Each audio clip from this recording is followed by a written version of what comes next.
Here's how I actually got into King's College London, and I'm giving you the secret for free. So let's be honest here, King's isn't exactly the easiest to get into, and I definitely didn't have the most straightforward path coming in here. But just remember that entry into a good school is usually a lagging indicator of success.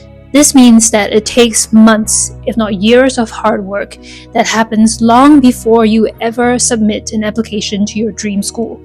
And just know that the prestige of admission means nothing if you haven't already developed the work ethic and skills to capitalize on this opportunity long before you get an offer. So if this speaks to your imposter syndrome, know that the real achievement is becoming someone worthy of being there and developing the character, the discipline, the knowledge, and the resilience that actually determines whether you'll succeed once you get there.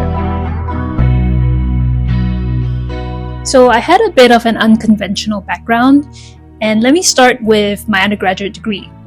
I actually did a double degree combining criminology and business, and my degree is actually from Perth, Australia. But deep down inside, I always known that I'd be good at psychology. And just, I was dabbling at different things throughout my life, but it came to a point in the stage in my life where I really had to double down on this and make a decision. So here's where it gets really interesting. I only applied to one school, King's. And the logical thing is to apply to as many schools as you can, so you have backup, right? So everyone knows Oxbridge at the top, and then you have schools like UCL, LSE, Imperial College, and then even in the States, I was looking at schools like NYU, Columbia. But given the situation now in the US and the politics of the place, I wasn't very sure. I only knew that I really wanted King's, not only for their reputation, which is really, really good, second in the UK after Cambridge for psychology and psychiatry. The distance learning option also meant that I didn't have to completely upend my life right away when I wasn't ready to move to London just yet. But facing the requirements were a little bit intimidating because they wanted a 2-1 equivalent or relevant experience, including a strong personal statement. The problem was I wasn't very sure about my grades. I did alright for my business degree, especially with half of it affected by COVID, and I didn't have a psychology background, I hadn't worked in mental health, and I had no formal research experience. So the turning point came when 2 years ago I was approaching my Saturn return, and if you know anything about astrology and timing techniques, this is a stage in your life where you're really called to level up and move up into the next stage of your life. So for some people, this could mean a marriage. Some people, like me, I decided to go for my master's. So the very first thing I did was I saw a photo of someone I admired who was a King's alumni, and something just clicked in my brain. I decided that this was going to be the university for me too, and I started aligning my life as if I was already being accepted. I made sacrifices for the vision, and when I say sacrifices, I mean ending a significant relationship with my then partner who wanted to move to the States, because I didn't want to be that trailing expatriate spouse anymore. I've been there, done that, and I hated the feeling of being dependent on someone else, and it was time for me to stand on my own 2 feet and pursue what I really wanted to do in life. So I had to rewrite my story. I had to let go of so many limiting beliefs. Like, people thought I was unfocused before. Because they didn't believe in me, it didn't mean that I couldn't go after what I wanted now. I got, really good grades for English and science at Cambridge O-levels. I got A's, but this was like a decade ago. But I knew that if given the opportunity to pursue it now, it didn't mean I wouldn't succeed. And just because I didn't have a science background before, it doesn't mean that I can't study science now. So I took a strategic approach. I didn't leave anything to chance. I bought this guide on the Oxbridge entrance process, and I figured out if this guide could help people around the world, into entering these top 2 universities, it could work for any university I wanted to apply for. And it worked. So in this guide, it mentioned using things you already have. So I leveraged my scholar status from Kepler College, where I secured a scholarship not once but twice in my application, and my practice of Western psychological astrology into writing my personal statement.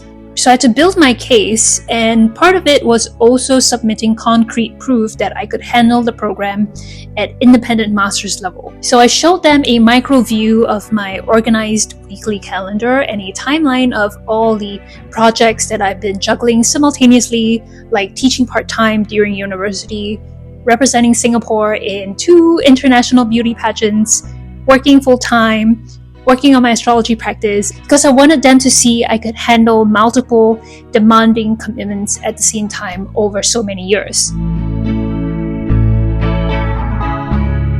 And to demonstrate academic readiness, even without a science background, I needed to prove that I understood what lay ahead. So I found a research article on PubMed about neuroplasticity and yoga's ability to treat the relationship you have with your body, and I wrote my evaluation and analysis based on this article. I wanted to show them that I could dissect and critique academic literature at the level they expected. So connecting the dots, I also drew connections between my existing work and how my research would be relevant to the field. I showed them how my background in psychological astrology, my understanding of counseling ethics, and my personal experiences with trauma could contribute with expanding research in these areas. And to, complete the whole package, I had to round up everything like my testimonials, my reference letters from managers and colleagues, all into my resume. So this shows that you have social proof. At the end of the day, you want to be crystal clear about what you want. And I use, techniques like visualization, positive affirmations, strategic timing with astrology, and plain old hard work to create a tangible reality. And the thing about requirements is that when they say relevant experience, it doesn't always mean direct experience. So my data analysis skills from my business degree, which I got a really good grade for, my personal experiences with trauma and healing and my work as a psychological astrologer, my knowledge of counseling ethics, all connected to psychology and neuroscience in ways that probably no one has seen before. So my personal statement was brutally honest. I didn't pretend to be something I wasn't. I'm not a scientist, but I did tell my story, my childhood trauma, the abuse, the journey of healing, the growing fascination of how our minds work and how we can change. And most importantly, I articulated exactly what I wanted to do with this degree moving forward and how I planned to contribute back to the field. They actually came back and asked if I could handle my master's at this level, and I was ready with 2 documents. I showed them my weekly calendar with time blocks and color blocks, how I managed time and priorities, and a PubMed article evaluation demonstrating my analytical skills. Because they wanted to know if I could handle the independence, and I showed them exactly how.